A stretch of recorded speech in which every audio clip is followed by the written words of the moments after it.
Hai semua, jika anda ke Terengganu, jom kita singgah di satu lokasi yang menarik terletak di Pantai Sauh, Terengganu.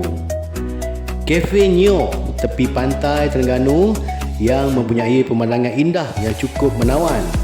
Amat sesuai bagi mereka yang suka lepak, mengelamun, healing dan berangan sambil menjamu selera dengan pelbagai hidangan menu-menu yang lazat disediakan. Gabungan masakan barat dan tempatan sambil menikmati pemandangan pantai yang cukup mempesonakan. Lepas menjamu selera, bolehlah bergambar sepuasnya di sekitar kafe dan berlarian di pesisiran pantai dengan suasana yang amat mengasyikkan.